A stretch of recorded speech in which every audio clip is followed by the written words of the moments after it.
My family that left me on the streets at 16, now wants to apologize and make up for lost time 30 years later. So, I lost my mom when I was 12 to breast cancer. So that just left me and my dad. It was a tough time, but we got through it together. When I was 14, my dad met and married my stepmom Ashley, who brought with her my stepbrother Mark, 14, and stepsister Emily, 12. I got along with Ashley and Emily really well, but Mark, not so much. He and I were always getting into arguments and fights.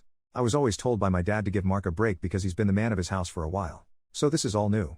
Like somehow it wasn't new to me? Anyways, when I was 15, I met a girl at school named Lisa and we started dating.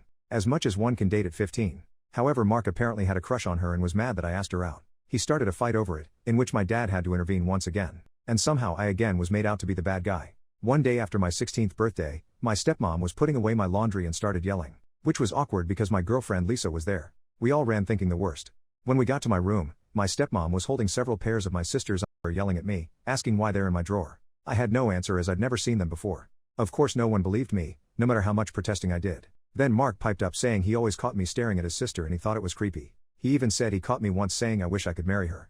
Obviously lying, but that was all it took. Lisa slapped me and called me a perv and told me we were done and walked out. My dad grabbed me by the arm and threw me out of the house, yelling at me that he wasn't going to put his daughter at risk from a perv, not the word he used, but you get it. I banged on the door to be let in, crying and telling them it was all lies told by Mark. My dad, apparently had enough. I heard the locks. He opened the door and shoved me to the ground and told me to get lost.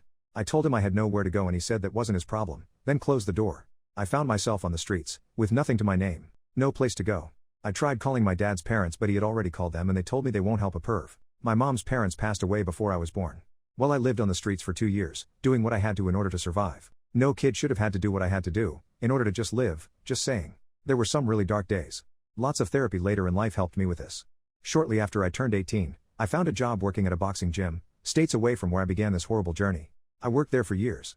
Learned the sport, never gonna beat Mike Tyson, but was good at the sport, which helped me with my hate and anger. Then one day I met a new girl, a 20 female, at the cafe down the street from the gym. At this point I was 35, I know, huge age gap, but we just clicked. I don't believe in fate, or soulmates or anything like that, but if there is such a thing, we had it. I don't know how else to put it. We dated for 2 years and then got married. Her dad was an electrician and hired me on afterwards.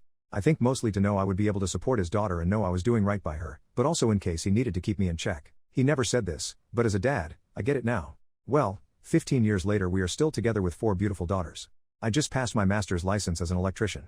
Thanks to my wife for pushing me to get my GED. She has been my rock, my cheerleader, my overall support through all of this and I can't tell her enough how much she changed my life and how much I love her. Anyways, sorry for the tangent. So just this last weekend, I received an email from my stepsister. Not sure how she got my email address, but I know it isn't hard via the internet, not like I've been hiding. Mind you, I'm now pushing 50, so it's been 30 plus years since I've heard from any of them. It was a long email. Not gonna give you all of it, but the meat of it is, they now know what really happened. Mark I guess was busy drinking with his buddies on Friday and somehow my name was mentioned. Mark I guess started bragging how he set me up and took my girl. Yup, Mark and Lisa got together and got married, all those years ago.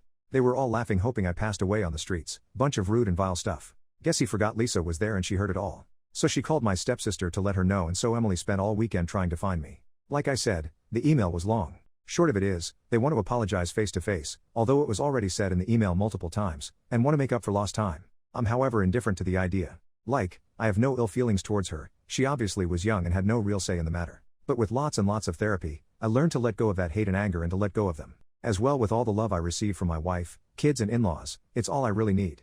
I'm of the idea of just deleting the email and moving on like nothing happened. My wife thinks I should at least respond, even if to say something snarky like, thanks for finally believing me, only took over 30 years. Did I mention my wife has a mean/petty streak to her? Lol. She's awesome. Guess I'm not asking for advice, just wanted to share my story.